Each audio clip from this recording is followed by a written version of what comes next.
Hey guys, tonight we're diving into the olive oil-soaked toga folds of ancient Greece. Not to marvel at marble statues or quote Plato, but to ask a much more important question. How did the so-called founders of Western philosophy survive long enough to become famous when half of them couldn't even feed themselves? We're talking about the men who invented reason, ethics, epistemology, and also thought it was a great idea to wander barefoot through garbage, argue with strangers until they were executed, and bathe once per Saturnalia. These guys weren't just thinkers. They were walking paradoxes in tunics. So dim the lights, maybe light an incense stick that smells like burning scrolls, and let's ease into tonight's journey, when being the smartest man in Athens also meant being the least employable. Chapter 1. Socrates, the original public menace. Let's begin with Socrates, the philosophical father figure whose idea of a good time was pestering strangers until they questioned their entire existence, and maybe yours too. Socrates didn't write a single word himself. Everything we know comes from his star-struck students, mostly Plato, who portrayed him as an intellectual heavyweight and also a man who proudly owned zero footwear. Seriously, this guy walked everywhere barefoot, rain, shine, or broken amphorae. If your toes didn't bleed, were you even enlightened? He dressed like a laundry pile and bathed like it was a tax. His entire aesthetic screamed, "I gave up personal grooming for epistemology," which is to say he smelled like ethics, sweat, and a faint whiff of wild goat. His cloak, a single tattered garment, had seen more weather than the walls of the Acropolis. When asked once why he didn't wear shoes, he allegedly said, "I have no need for them." Translation: I spent all my money on olives and rhetorical questions. He didn't teach in a classroom, no. Socrates inflicted philosophy upon the public. Picture the loudest guy at the farmer's market, asking passers-by if they were truly just. Before you could buy olives, you'd been roped into a half-hour metaphysical interrogation. He'd stop people mid-step with a cheerful, "What is virtue?" And by the time they tried to answer, they were 5 questions deep and spiraling into an identity crisis. The man turned street harassment into a curriculum. His technique, the famous Socratic method, was essentially weaponized questioning. He'd ask you what courage is, make you define it, then tie your answer into knots until you ended up agreeing you were a coward, your dad was a coward, and even your fig tree was probably lacking in moral fiber. For Socrates, a good day ended with someone storming off muttering, "I don't even know what justice is anymore." Socrates had no formal job. He lived off the generosity of his friends and whatever he could beg between lectures. Imagine a philosophy professor who shows up uninvited to brunch, ruins everyone's mimosa buzz by asking whether brunch is even real, and then eats half your figs without paying. That's Socrates. He claimed to be rich in wisdom, which is great, unless you're also rich in body odor and poor in deodorant. He married Xanthippe, a woman rumored to be as difficult as a thunderstorm in a toga. But who could blame her? She was married to a man who thought arguments were affection, and whose idea of a hot date was publicly humiliating his pupils at the agora. There's a story where she dumps a chamber pot on his head after one of his smug speeches. His response, "After thunder comes rain." This is either poetic stoicism or the ancient Greek version of passive-aggressive sulking. He believed wisdom came from admitting you knew nothing, which is a very convenient philosophy when you've never washed your tunic and have 0 life skills. Want to skip chores? Claim knowledge is meaningless. Burned dinner? Proclaim that the essence of flavor is unknowable. It's a defense mechanism disguised as depth. This didn't earn him a lot of friends. Athens eventually charged him with corrupting the youth and impiety. His defense speech? Less, "Please have mercy," more, "You're lucky to have me." Bold strategy. Imagine standing trial and basically telling the jury, "Honestly, you need me more than I need you," and somehow expecting applause. They sentenced him to death by hemlock. He accepted it like a man who knew this would cement his legacy. His last words, according to Plato, were to remind someone to pay a debt he owed to a rooster. Deep. Or maybe just proof that his final thoughts were still being used to troll people. Socrates, part guru, part gadfly, all chaos. A man too wise to fear death, too poor to own shoes, and too annoying to ignore.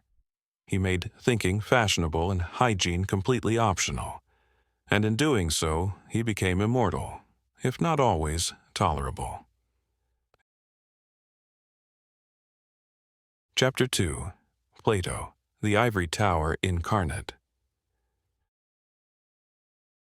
After watching his teacher get executed for asking too many questions in public, Plato did the rational thing.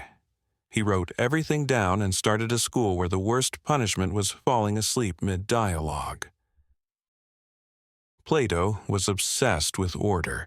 He wanted the universe to make sense, and when it didn't, he invented his own version of it. A realm of perfect, unchanging forms. You know, the ideal chair, the ideal horse, and presumably the ideal dinner party, where no one asks you what justice means while you're chewing. He saw the physical world as a flawed imitation of this higher realm, which, if you've ever tasted bad wine or sat through amateur theater, kind of checks out. But still, it made everyday life sound like a blurry photocopy of a better existence. Plato basically lived in a world of philosophical fan fiction. Plato versus reality, a dinner party for the ages legend, or at least the version I'm making up, says Plato once tried to host a dinner party based on his theory of forms. He invited his fellow philosophers to experience the ideal feast. The catch? All the food was symbolic. The olives were metaphors. The bread was just a description of bread. The chairs? Oh, they were very much ideal chairs, as in invisible. You must sit not on a physical stool, but on the idea of a stool, he told his guests, who stood awkwardly, contemplating whether their butts existed in the realm of perfection. By the time he passed around the conceptual wine, half the guests had left, muttering about how even Socrates at least provided snacks. Plato, blissfully unaware, raised a toast to the eternal nature of goodness. The rest of the evening was spent arguing whether taste was a property of the object or the soul. Nobody ate. Everyone starved. 10 out of 10 philosophy, 0 out of 10 Yelp rating. Plato's misadventures in Syracuse, the travel vlog nobody wanted. But Plato wasn't content with just metaphysical musings. He wanted to apply his philosophy to politics. Big mistake. He traveled to Syracuse, in Sicily, to advise the young tyrant Dionysius the Younger. Plato's goal? To mold him into a philosopher king, the kind of wise, virtuous ruler outlined in the Republic. The result? Immediate disaster. Imagine a stern librarian trying to teach moral restraint to a spoiled rich kid with a sword collection. Dionysius didn't want to renounce power and pursue truth. He wanted to throw lavish parties and stab things. The two clashed. Plato lectured. Dionysius yawned. Eventually, Plato was accused of being annoying, possibly seditious, and definitely too sober. He was thrown in jail, sold into slavery, and only rescued when a friend bought his freedom. Plato returned to Athens, presumably muttering, "That's the last time I try to turn a despot into a dialogue partner." But, like a moth to philosophical flame, he went back to Syracuse years later, thinking, Surely this time my complex theories will win him over. They did not. Second trip, same result. Confusion, hostility, and another failed state-sponsored book club. At some point, even Plato must have realized that forcing people to understand the form of justice while they're holding a dagger is a losing battle. But he never gave up the dream. He just kept writing dialogues where Socrates won every argument and tyrants were gently philosophized into submission. Ah, fiction. Plato's dating life. When love is a lecture. Now, you may be wondering, was Plato married? In love? Romantically entangled with someone who didn't mind long monologues about the ideal soul? Nope. Plato's dating life, if it existed at all, was probably a minefield of emotional footnotes. Imagine him at a party trying to flirt. What you call beauty is merely the shadow of the true form of beauty, which exists in a higher plane. Okay, but do you want to dance? Only if the dance transcends corporeal motion and reaches into the eternal. At that point, the girl would have backed away slowly and left with a potter named Nikos, who at least had wine and functioning knees. Even Plato's famous work, The Symposium, which is all about love, reads more like a series of TED Talks than anything resembling intimacy. Love, to Plato, wasn't about sweaty palms or stolen glances. It was a ladder. You start by loving bodies, then move on to loving minds, and finally you ascend to loving the very essence of love itself. By that point, your date has gone home, and you're left whispering sweet nothings to a concept, which is probably for the best. Given Plato's obsession with restraint, order, and moral purity, a relationship would have involved scheduled hand-holding, emotionally moderated eye contact, and intense debates over whether kissing was ethically distracting. The philosopher who escaped Earth. To Plato's credit, he kept the receipts. He turned every awkward failure and lost argument into a dense philosophical dialogue where he always won, usually by putting his ideas in the mouth of Socrates, his dead mentor, who conveniently couldn't object. It's like writing a screenplay where your imaginary friend outsmarts everyone at the party. Plato's writing shaped the entire Western philosophical canon. He paved the road for logic, metaphysics, and a long tradition of men in libraries misunderstanding women. He was brilliant, intense, and the kind of guy who, when invited to dinner, brought a monologue instead of a bottle of wine. He probably talked about the metaphysical nature of olives while forgetting to bring any. Brilliant? Undoubtedly. Grounded? About as much as a floating balloon with a degree in metaphysics.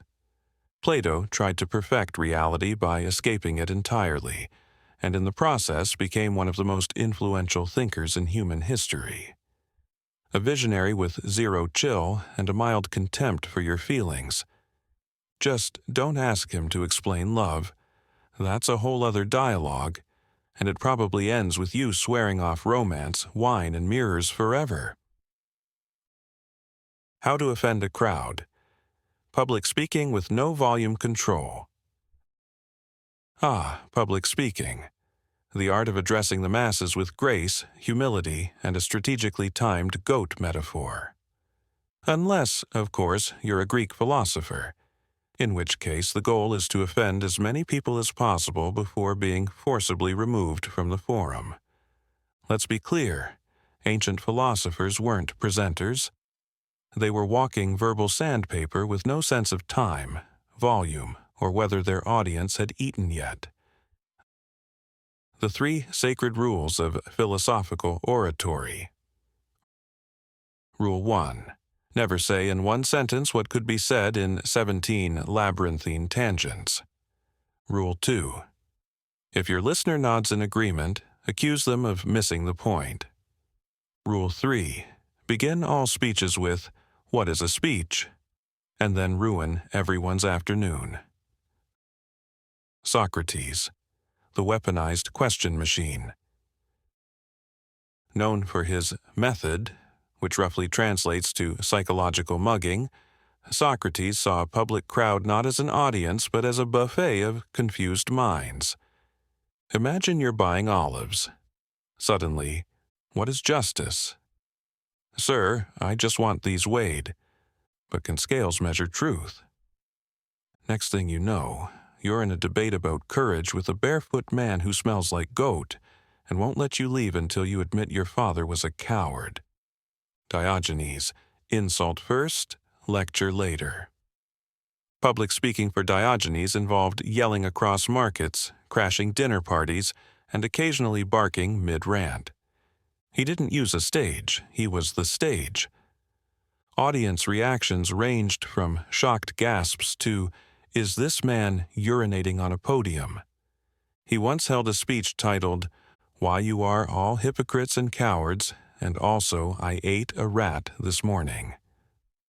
Spoiler, it didn't end with a standing ovation. Plato, the theatrical monologue disguised as dialogue. Plato preferred dialogue, mostly with himself through Socrates, who conveniently couldn't talk back. His ideal speech lasted 4 hours, involved no actual listening, and ended in a call for philosopher kings and censorship of poetry. He probably hosted salons where people nodded along, unsure if they were guests or prisoners. Conclusion: be loud, be wrong, be remembered. In a world of orators and poets, Greek philosophers were the philosophical equivalent of being heckled by a riddle. They didn't persuade, they pulverized, they didn't perform. They endured themselves out loud. So, the next time someone thanks you for a short, clear presentation, remind them, true speech begins when your friends beg you to stop.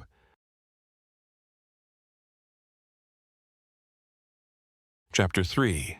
Diogenes, Human Disaster, Dog Edition. And now, the philosopher you'd absolutely never invite to your dinner party, Diogenes of Sinop. If Socrates was a dirtbag uncle, Diogenes was your nightmare roommate times 10. Diogenes believed in living according to nature. That meant no possessions, no manners, no shame. He lived in a barrel, he defecated in public. He mocked everyone, including Alexander the Great. True story. Alexander once visited Diogenes and asked if there was anything he could do for him. Diogenes replied, "Yes, stand out of my sunlight." That's the philosophical equivalent of spitting in a king's eye while naked. Diogenes was brilliant, but also feral. He carried a lantern during the day, claiming to search for an honest man, which was his ancient way of saying, "Y'all are fake." He begged for food, barked at people, and generally made being homeless into a lifestyle brand. His idea of a good time? Publicly masturbating and then lecturing people who were scandalized. If only it were as easy to relieve hunger, he'd say, for the kids. But here's the thing, people listened to him. Because in a world full of pompous elites, Diogenes was a blast of cold, rude honesty. If Socrates was the gadfly, Diogenes was the rabid mutt chewing on the foundations of polite society. He took cynicism and turned it into a full-time performance piece. He rejected money, reputation, comfort, and hygiene with theatrical flair. He spat on society's expectations and, when given a cup to drink with, famously threw it away after seeing a child drink water using his hands. Minimalism, but make it aggressively judgmental. He didn't just criticize society, he roasted it. He called Plato's Academy a waste of olives, mocked the Stoics for being too emotionless, and allegedly urinated on wealthy guests when they snubbed him. At banquets, he would show up uninvited, eat all the food, and then proceed to rant about virtue between burps. One time, after someone called him a dog, he replied, "Yes, but I bite only those who give me scraps. Somewhere between a stand-up comic and an existential hurricane. He owned nothing but a cloak, a stick, and an attitude problem. When people asked where he lived, he pointed to a giant ceramic jar, often mistranslated as a barrel, parked next to the Athenian marketplace like some ancient urban camper with a philosophy degree and no sense of shame.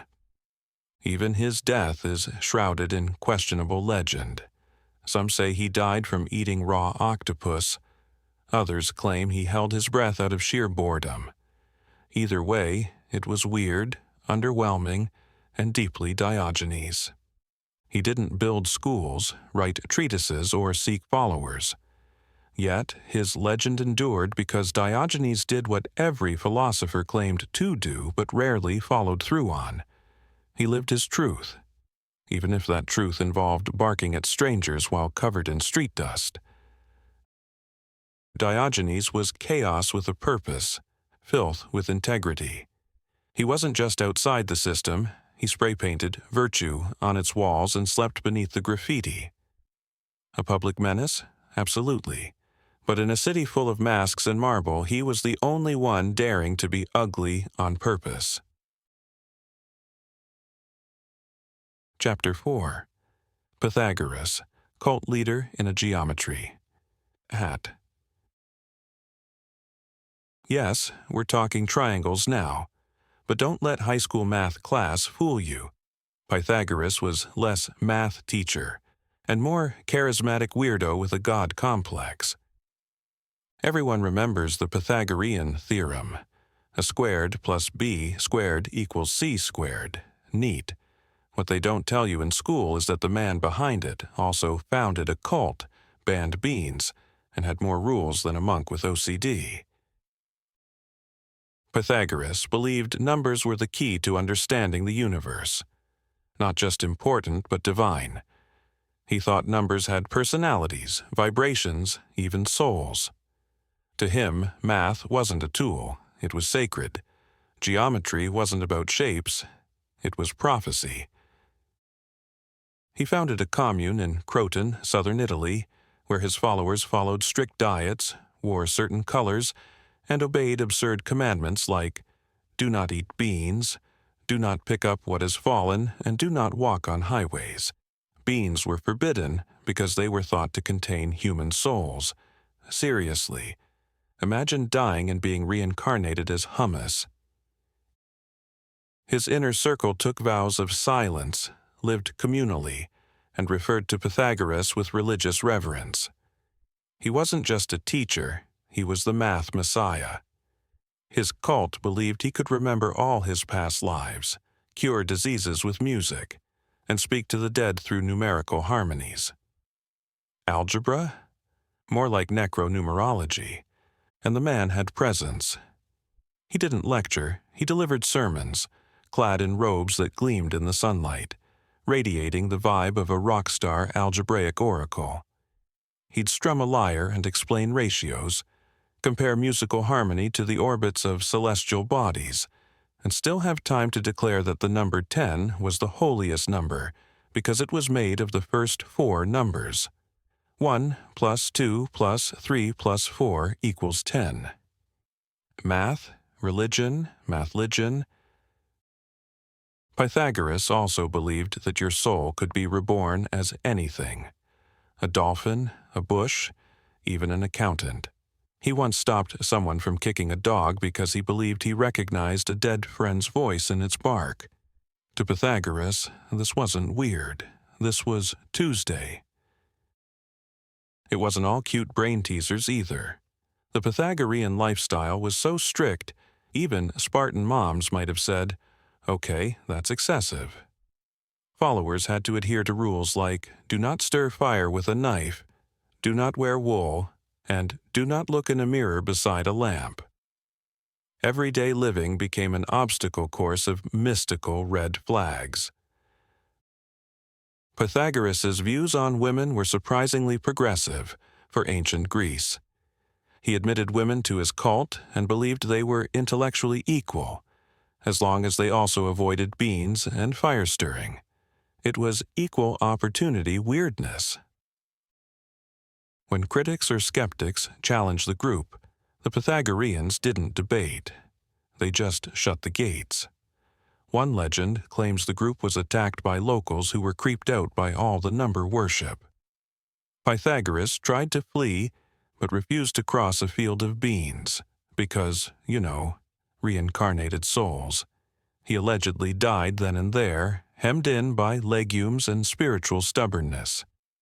His death is as murky as the rest of his life. Some say he starved during exile, others claim he simply vanished, presumably into a mathematically perfect afterlife. No writings survive, just fragments attributed to him, and the legacy of his devoted followers who passed along his teachings through whispered formulas and strict bean avoidance. He left behind no writings, only mystery. His teachings were carried forward by devoted disciples, many of whom also disappeared into history like so many forgotten abacuses. But the echoes of his strange genius shaped not only Western mathematics, but also the future of secret societies, numerology, and that one guy in every philosophy class who refuses to eat legumes. His influence on mathematics, music theory, and mysticism lasted centuries. But let's be honest, if he lived today, he'd be that guy at Burning Man doing sacred geometry with quinoa breath and aggressively handing out pamphlets. Pythagoras.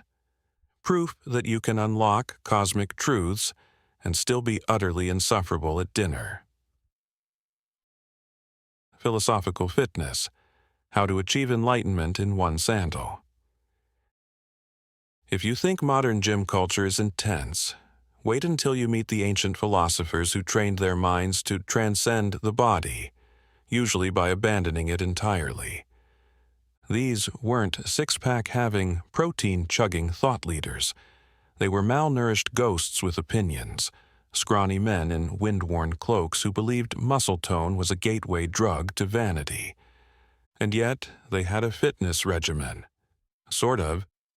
It just looked more like walking 40 miles to insult someone. Standing barefoot on gravel while shouting at a child. Fasting until their soul either ascended or passed out. Socrates. Endurance. Athlete of annoyance. Socrates walked everywhere, barefoot, on cobblestones, through markets, over sharp amphora shards, without flinching. His calves were forged in dialogue, his cardio built from chasing strangers and interrogating them mid-step. What is justice? What is virtue?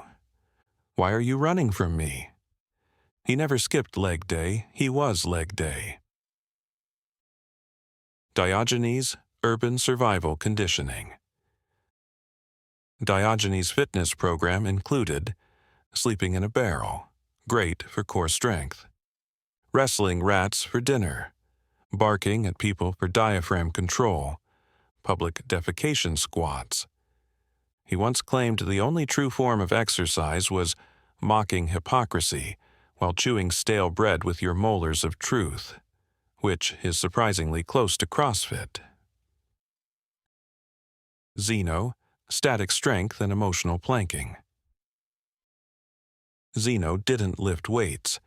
He lifted expectations and crushed them into emotional numbness.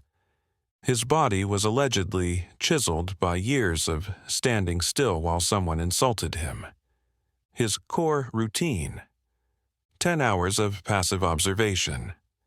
Daily repetition of the phrase, "It is what it is." Voluntary suffering for personal gain. Classic Stoic HYIT. Heraclitus. Fire yoga.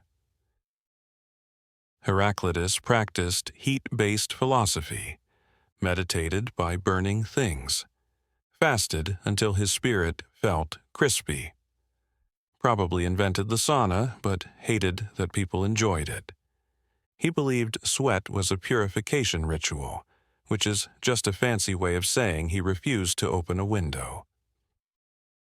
Pythagoras, sacred geometry of squats.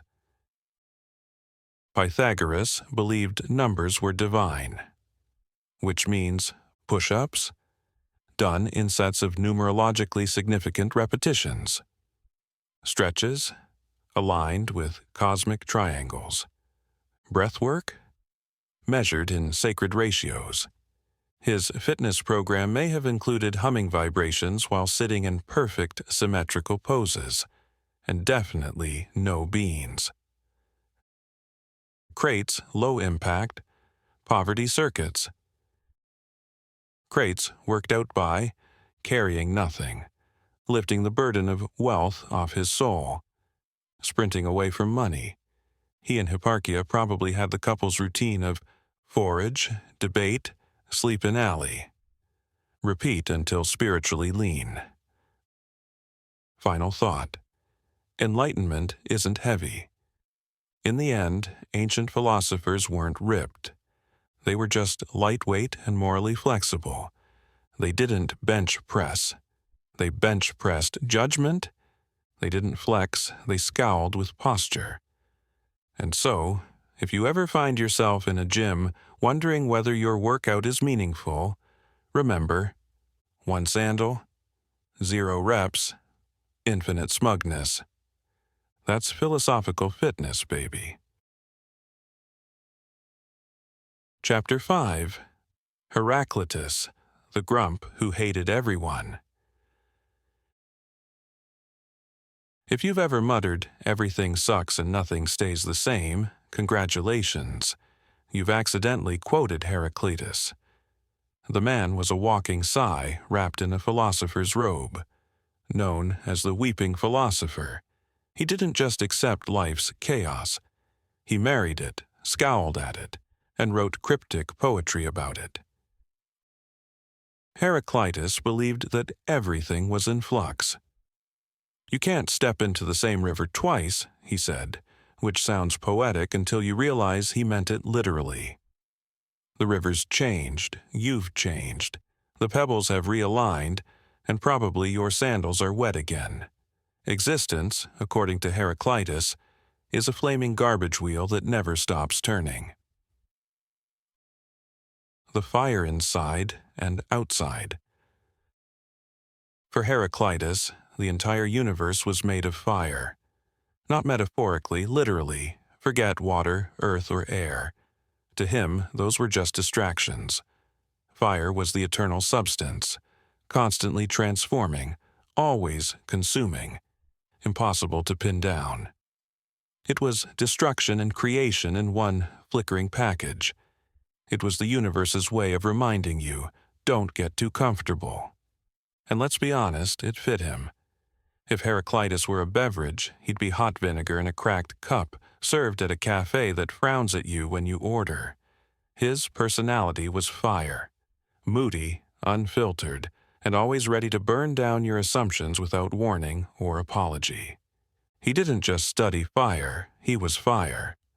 1 minute warming the hearth of human insight, the next minute torching your entire worldview because you smiled too much in public.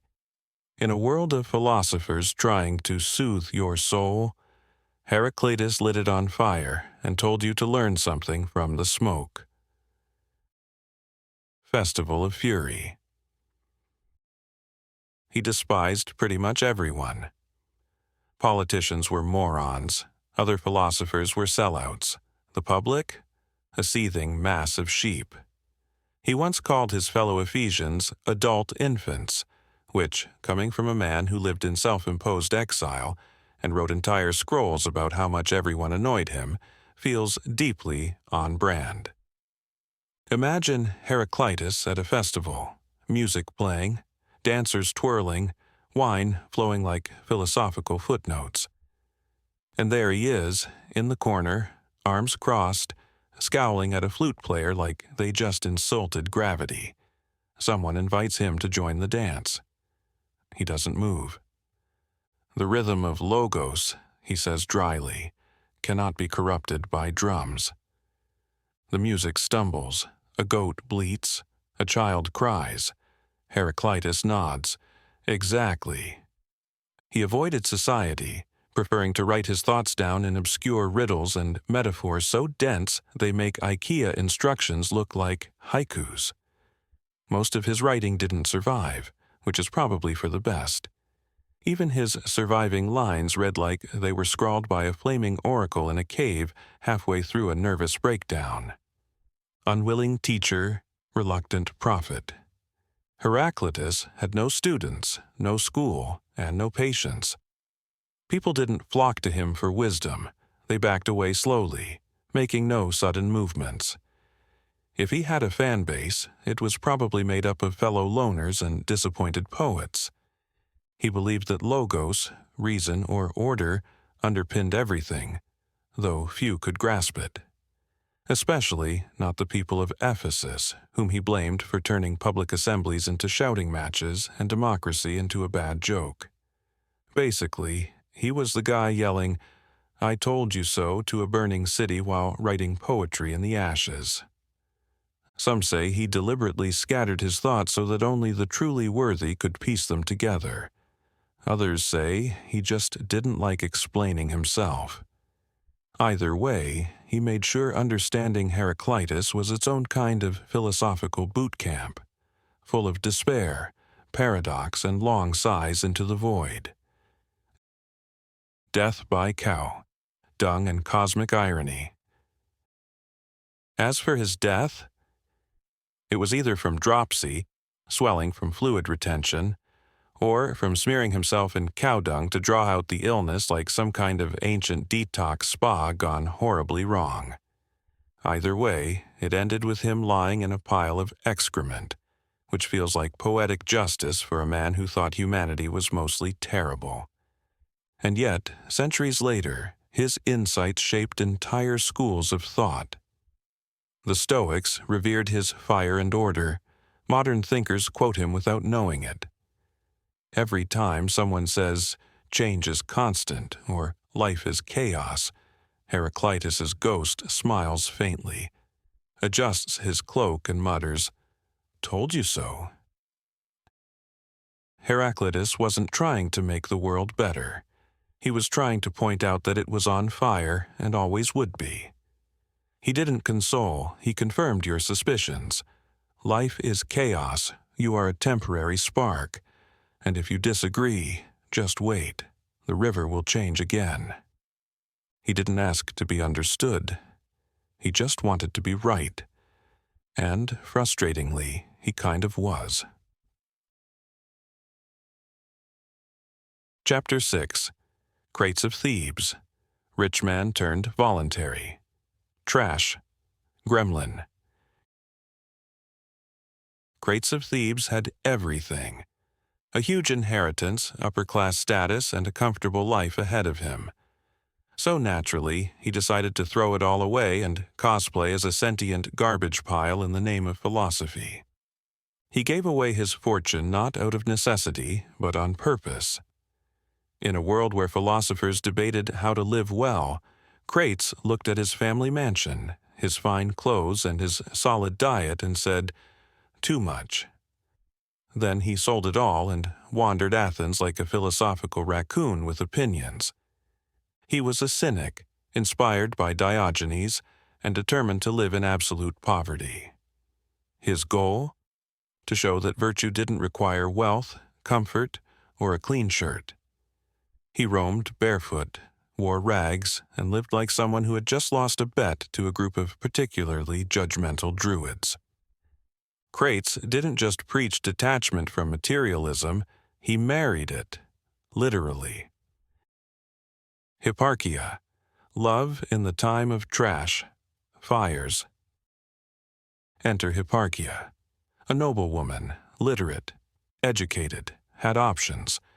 She read philosophy, met Crates, and reportedly said, "Yes, this is it, the man of my dreams, smells like goat, sleeps in a barrel, but challenges my worldview, swoon." Against her family's protests, she rejected wealth, gave up her fine clothes, and joined him in the dirt. If Plato imagined love as an ascent to the ideal, Crates and Hipparchia were the embodiment of love tumbling down a hill into a compost pile, and loving it.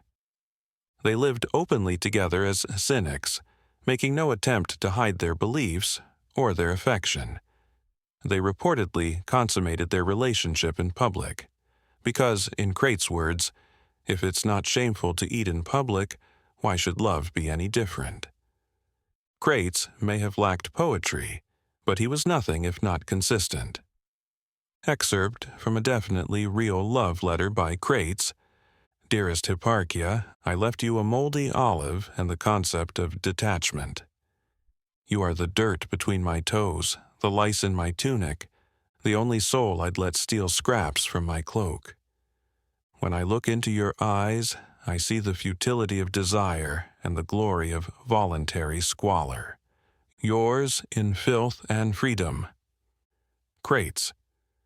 They weren't just lovers. They were living protest signs against wealth, against conformity, and against doing literally anything quietly.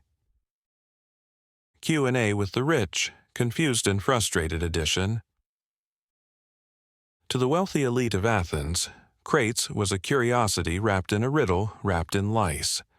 So naturally, some of them attempted to understand him through an informal symposium Q&A. It did not go well. Athenian 1. Tell us, Crates, why renounce luxury? Crates, because silk cannot wrap a soul. Also, it itches. Athenian 2. How do you define success? Crates, the absence of needing definitions. Athenian 3. What legacy will you leave? Crates, gestures to an empty bowl. This, and maybe some crumbs. Athenian 1. And your thoughts on property? Crates, ah yes, property, the art of guarding rocks with anxiety. Athenian 2. Isn't poverty miserable? Crates, only for those who fear it. I sleep with the stars, you sleep with tax collectors. Athenian 3. How often do you bathe? Crates, when it rains. The Athenians backed away slowly and canceled their brunch plans. Crates, the human alarm clock.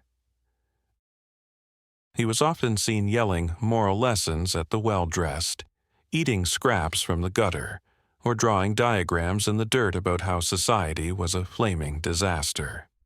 His approach to public speaking could best be described as feral Socrates. He didn't have a school, he had a radius. If you were near him, you were getting a lecture, usually unsolicited, always uncomfortable. One tale claims a rich man offered Crates gold, and he laughed so hard he dislocated his jaw. That's the kind of dedication to poverty that gets you remembered. Another story, possibly apocryphal but extremely on-brand, claims Crates once crashed a fashion show and began yelling about how fine garments were just decoration for the empty. Then he tripped over a hem and landed in a bowl of olives, which only reinforced his point. And don't be fooled. Crates wasn't just poor for show. He embraced misery like it owed him money. He claimed the best kind of freedom was the one that couldn't be taxed or stolen, the ability to need absolutely nothing. When someone mocked him for having no possessions, he pointed to the sun and said, "And yet I'm warm." Legacy of the Laughing Dustball. Crates didn't leave behind scrolls or volumes of deep treatises. He left behind chaos and commitment. He was the how-to guide for living without shame or a toothbrush. And while he didn't institutionalize cynicism like others, he embodied it better than anyone before or after. His most famous student, Zeno, would go on to found Stoicism, essentially cynicism with a collar shirt. But Crates was the original wild card, the bridge between madness and method. The unbathed philosopher who made voluntary squalor look strangely heroic. And his marriage with Hipparchia? Centuries ahead of its time. Equal partnership, mutual poverty, joint heckling of the upper class.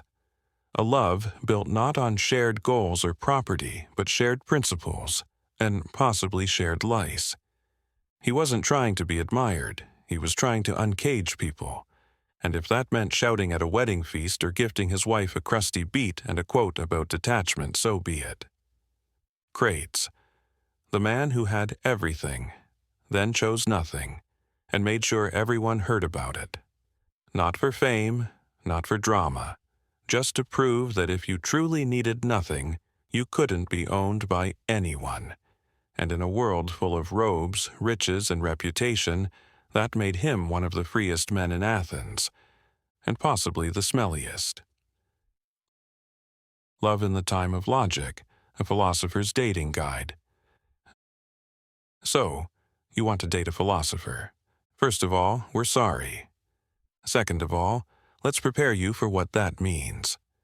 Because while modern romance is complicated, ancient philosophical romance was a labyrinth of paradoxes, poverty, and unsolicited debates about whether affection was real or merely a projection of form-based desirability trademark. This isn't a dating guide. It's a warning label wrapped in an onion, written on a scroll that smells faintly of unwashed linen and unresolved trauma. Rule 1. Never expect the date to end on time, or ever. Philosophers don't go out. They wander, muttering to themselves and occasionally roping you into a thought experiment that ends with both of you questioning whether you exist. You might think you are sharing a sunset. They're wondering if shadows are lies and whether the sun is oppressing your reason. You brought wine. They brought a monologue. Rule 2. Compliments will be theoretical. Don't expect you look nice. Expect your facial symmetry suggests a proportional balance reflective of metaphysical virtue. Also, your elbows are extremely platonic. Or worse, beauty is a distraction. Please wear this sackcloth. Rule 3. Prepare for weird gifts. Forget flowers or chocolate. You're more likely to receive a scroll about desire being inherently irrational. A half-eaten onion, gift wrapped in silence. A heartfelt drawing of the ideal cloak. One rumor says Diogenes once gave someone a dead mouse and whispered, "Its freedom is eternal." Rule 4. Public affection equals philosophical statement. If your philosopher partner kisses you in the agora, it's not romantic. It's a critique of social convention. Crates and Hipparchia reportedly made out mid-lecture to prove that love should be as public as digestion. The crowd was not charmed. Rule 5. The breakup may be a treatise. Don't expect closure. Expect a 500-line poem titled On the Impossibility of Reciprocity Among Beings of Flesh. You'll be referred to as the nameless form of misplaced desire. Your shared olive tree will become a metaphor for the tragedy of impermanence. They'll date a concept next. Conclusion. If you want romance, avoid logic. Dating a philosopher means accepting that love, to them, is never just love. It's a debate, a lecture, and possibly a public scandal. Their heart may be open, but only because they left the door unlocked to question the structure of the house. Still interested? Then take their hand. Just be prepared for them to ask, "But what is a hand?" What it was like to date a cynic. Spoiler, don't bring a blanket. If Crates and Hipparchia were the power couple of philosophical dumpster living, then their love life deserves a whole scroll of its own. Dating a cynic philosopher was less romantic candlelight and more shivering under the stars while debating property rights. Hipparchia didn't just tolerate the lifestyle, she matched it. She slept rough, debated publicly, and defied every social norm expected of Athenian women.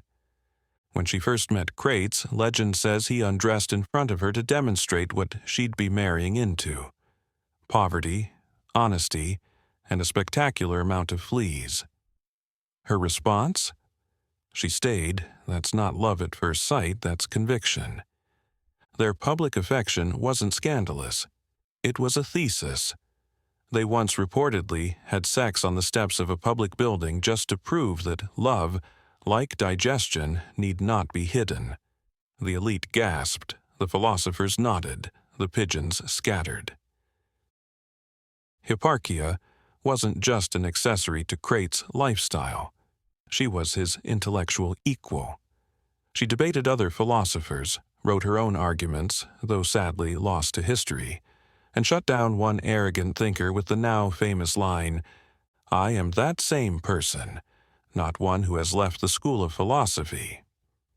Translation: Sit down, I'm still smarter than you, even in a tunic.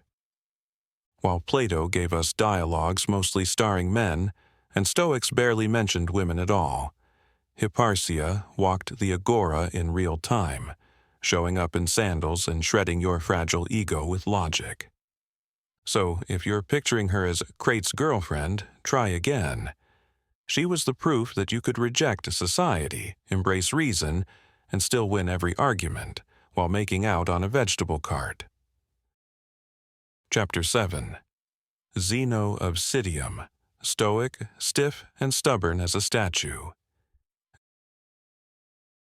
Zeno of Citium, the man who founded Stoicism, wasn't flashy. He wasn't loud, he wasn't even particularly cheerful. What he was, however, was committed. Committed to mastering his emotions to the point that a thunderstorm or a stabbing felt like minor inconveniences. Originally a merchant from Cyprus, Zeno found philosophy the traditional way, by surviving a shipwreck and wandering into a bookstore while dripping seawater. Inspired by Socratic teachings and the Cynics, he decided to give up trade and instead become the driest man in Athens.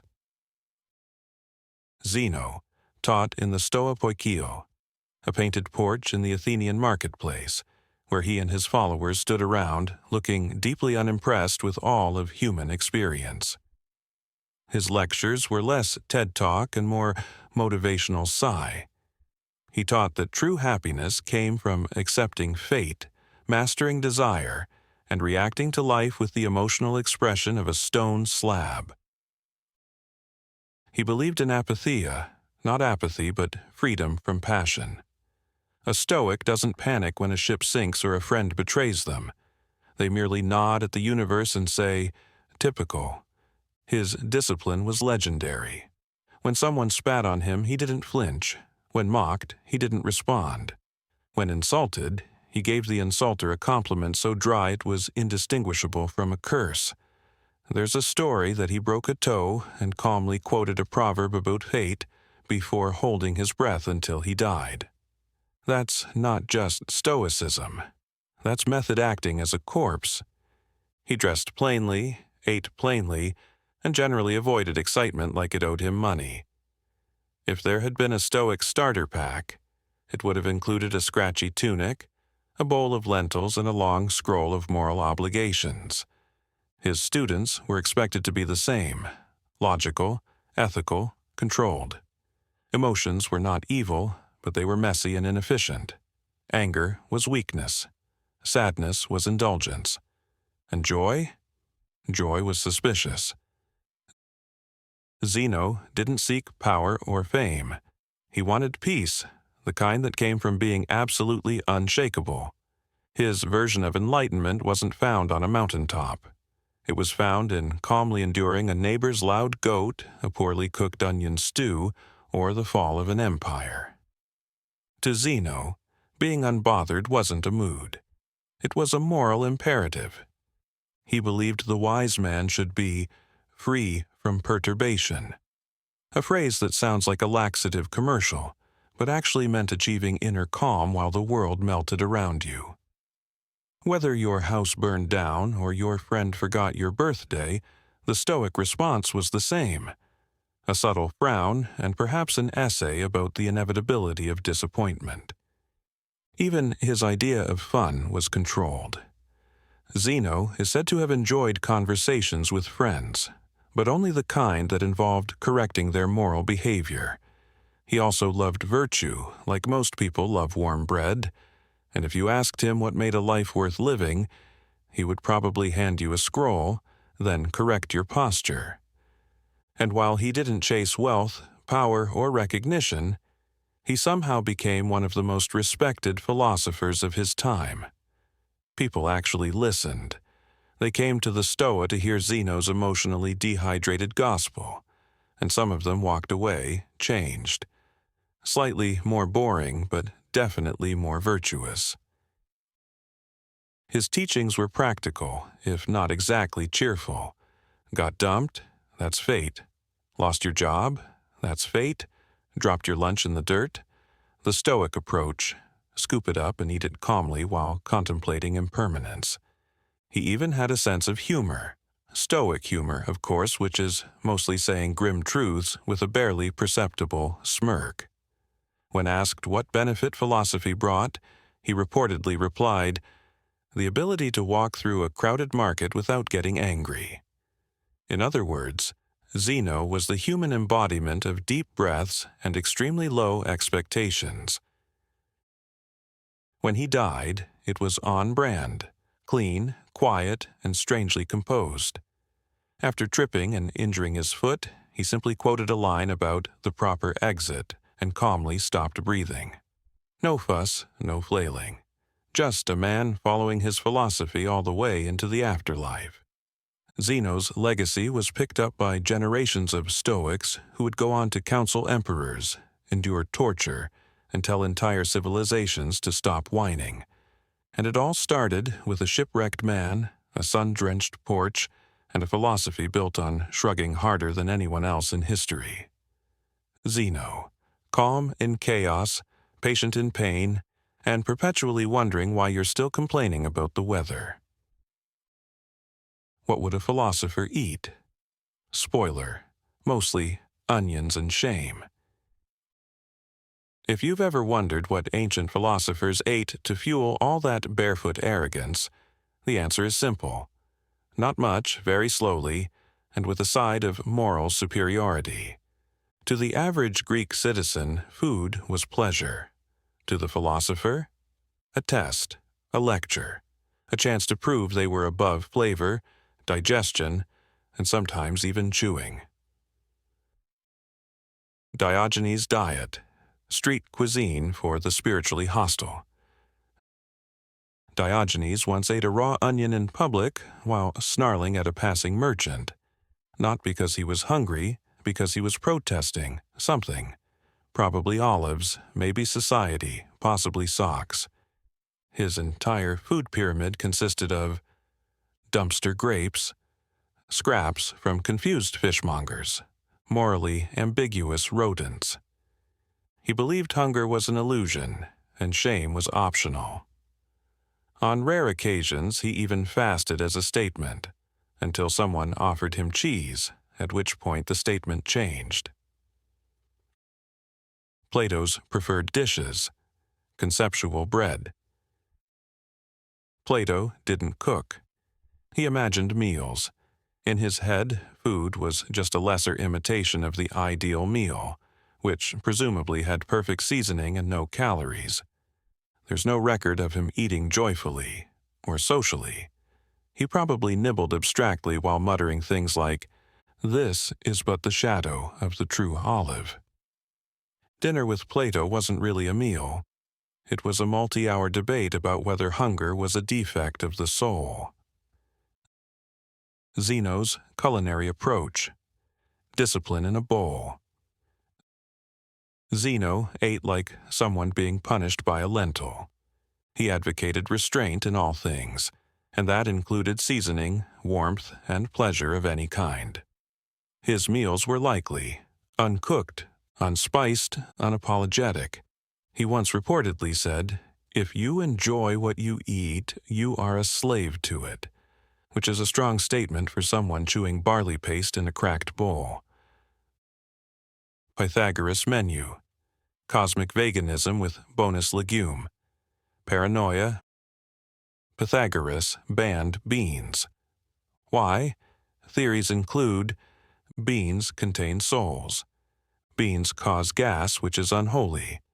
Beans resemble human embryos and therefore scream. He encouraged followers to eat in silence, chew 27 times, and only consume things with the proper numerical vibration. He once excommunicated a man for licking honey from a spoon on a Wednesday. Crates and Hipparchia, romantic poverty with leftovers. This power couple famously rejected wealth and food with texture. They often ate what they found, what they stole, or what was already rotting but still philosophically edible. Imagine a shared fig. Now imagine that fig has been stepped on, debated, quoted, and blessed with detachment. That's their appetizer. Heraclitus. Probably fire. Heraclitus believed everything was in flux, including soup, including you. There's no clear record of what he ate, but based on his temperament it was likely charred, smoked, eaten in solitude next to a burning log while he muttered about impermanence. Dining with the damned. To dine with a philosopher was to experience shame for enjoying salt, judgment for requesting seconds, an argument about whether chewing is morally lazy. So, if you ever time travel to ancient Greece and get invited to dinner by a man in a ragged cloak holding a scroll and a beet, just eat before you go. Because the only thing harder to swallow than their food is their personality. Chapter 8. The Philosophy of Laundry, Why No One Bathed. Let's address the toga-clad elephant in the room. For all their wisdom, insight, and brain power, Greek philosophers had the collective hygiene standards of a compost heap in midsummer. If brilliance had a smell, it probably wasn't a flattering one. And if personal grooming was a measure of wisdom, most of these men would have been classified as mossy lunatics shouting into clay pots. They didn't just neglect cleanliness, they actively treated it as an enemy of virtue. In a society that invented gymnasiums for the sole purpose of oiling each other up and exfoliating with strigils, philosophers stood out like philosophical grease stains. While everyone else in Athens was perfecting their calves and applying scented oils, our bearded thinkers were proudly cultivating grime as a lifestyle. Why bathe when you can be right? The logic went something like this. Cleanliness is physical. The body is temporary. Virtue is eternal. Therefore, why wash your temporary meat bag when your soul is busy doing pull-ups on the form of goodness? To the philosopher, soap was a distraction, a fragrant siren luring you away from introspection. Washing your feet meant admitting your feet mattered. Moisturizing your hands meant you still cared about touching things in this corrupt sensory world. Plato, for instance, viewed the physical realm as a cheap knockoff of the ideal. By that logic, bathing was like polishing a wax apple while ignoring the perfect fruit in heaven. Socrates went further. Why waste time with water when you could spend that time annoying someone into an existential spiral? Ranked, Greece's top 5 most unwashed philosophers. Let's get scientific, well, pseudoscientific about this. Based on behavior, records, and poetic conjecture, here's a definitive ranking of ancient philosophy's most pungent personalities. First, Diogenes, the biological weapon of Athens. Diogenes didn't just smell bad, he weaponized it. He didn't bathe, he didn't change clothes, and he once described luxury as perfume for cowards. He lived in a barrel, relieved himself in public, and slept next to fishmongers because, quote, they smell better than politicians. His idea of hygiene? Standing in the rain and laughing at rich people under umbrellas. Second crates of Thebes, poverty. Chic, pioneer. Crates gave up a mansion and willingly chose filth as his aesthetic. He and his wife Hipparchia were so committed to public cynic life that it's possible they bathed only when the street cleaners accidentally splashed them. When mocked for his smell, he once replied, "Better to stink of freedom than reek of fear." The audience clapped, then coughed. 3. Socrates, the original natural deodorant. Denier. Socrates once claimed that self-knowledge was the highest good. Unfortunately, this did not extend to self-smelling. His daily routine included walking barefoot through dusty markets, talking endlessly, and definitely not rinsing his armpits. Plato describes him as ugly but compelling. Modern interpretation: if a damp goat could lecture on ethics. 4. Heraclitus, existential swamp. Thing. Heraclitus didn't socialize, didn't teach, and didn't seem to own a towel. He lived in isolation, possibly bathing in rivers and sulking into damp cave walls. There's a non-zero chance that fire, his beloved element, was also his body's only method of sterilization. 5. Pythagoras, clean mind, questionable armpits. Pythagoras was a stickler for rules, but most of those rules involved beans and cosmic vibrations, not scrubbing. He might have bathed when Jupiter was in retrograde, but don't count on it. Cleanliness was for suckers. In modern times, washing up is considered polite. In ancient philosophical circles, it was practically a moral weakness. To them, dirt equaled honesty. Stench equaled sincerity. If your tunic didn't have at least 3 kinds of food crusted into the folds, were you even enlightened? Philosophy wasn't about polishing the body.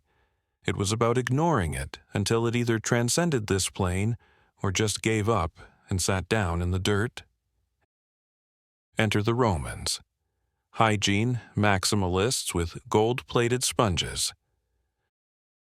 To truly understand the Greek philosophers' grime glory, we must look at their later cultural cousins, the Romans. Romans were the opposite of the Greek philosophical crust movement. Where Diogenes wiped his hands on public statues, a Roman aristocrat had a slave whose only job was to sprinkle scented oil onto his calf mid-conversation. Romans didn't just bathe, they built entire cities around bathing. They constructed massive public bathhouses complete with hot rooms, cold plunges, steam chambers, and social networking before social networks. A Roman citizen might bathe twice a day, and if they didn't, someone would politely accuse them of being barbarian adjacent. Roman cleanliness wasn't just about looking nice, it was a civilizing mission. Baths were public, performative, and political. A clean body signaled discipline, status, and Roman superiority. And it wasn't subtle. They used perfumes, oils, scrubbing tools, exfoliating powders, and, on occasion, wine-soaked sponges. For the Romans, if you didn't smell like citrus in empire, you were doing life wrong. Clash of cultures, grime versus glamour. So imagine the confusion when Roman elites read Greek philosophy. These were men who could recite Plato while soaking in rosewater, wondering why no one in Athens ever bought a towel. A Roman statesman encountering Diogenes would likely have assumed he was either a prankster or a very opinionated wild boar. Even Seneca, Rome's own Stoic, believed in cleanliness as a form of self-respect. "Let your morality be strict," he said, "but your tunic fresh." Try telling that to Crates, who believed tunics were optional and showers a societal trap.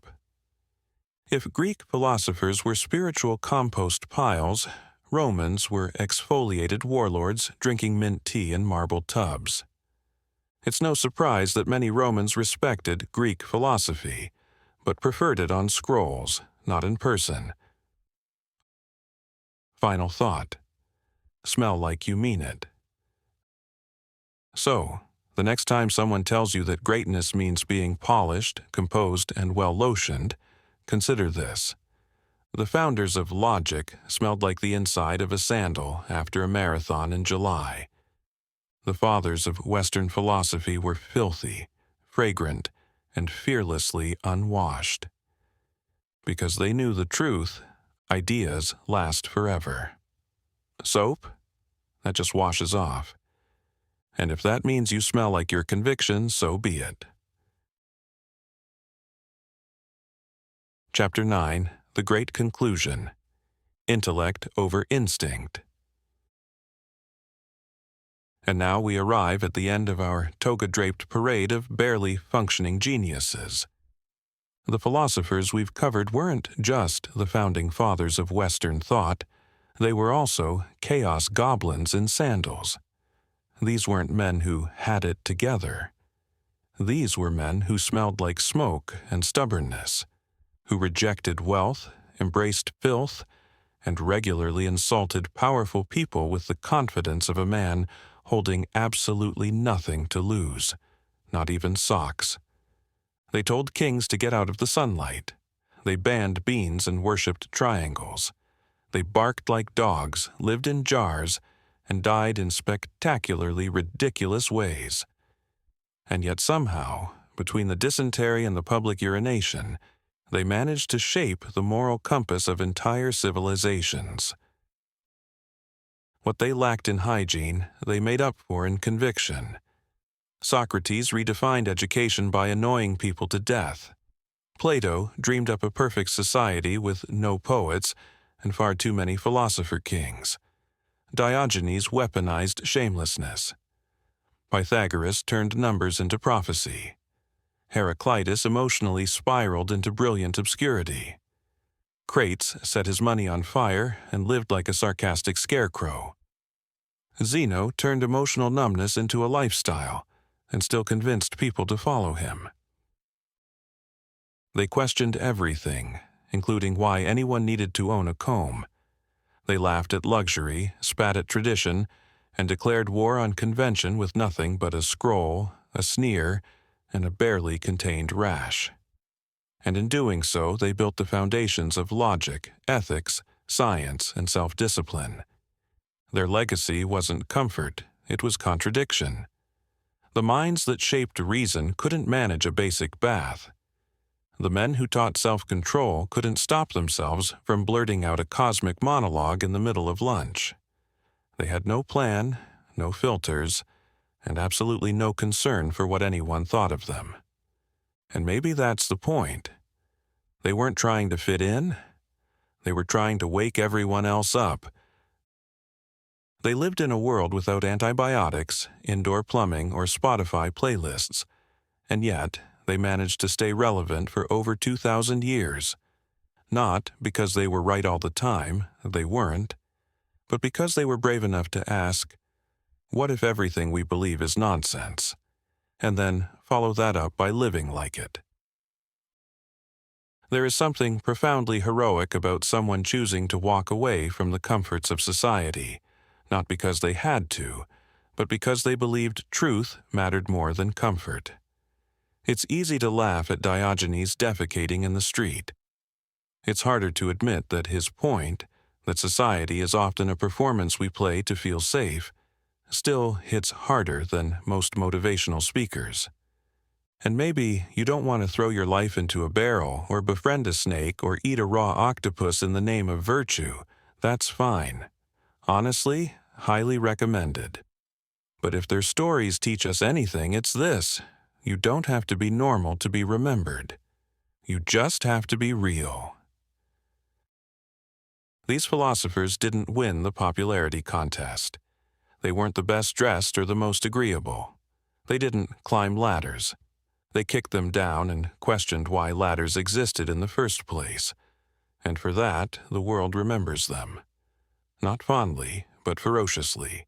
They were smelly, strange, often broke, and frequently insufferable. But they were free. And somehow, their half-naked, logic-soaked tantrums echo across millennia. They were walking contradictions.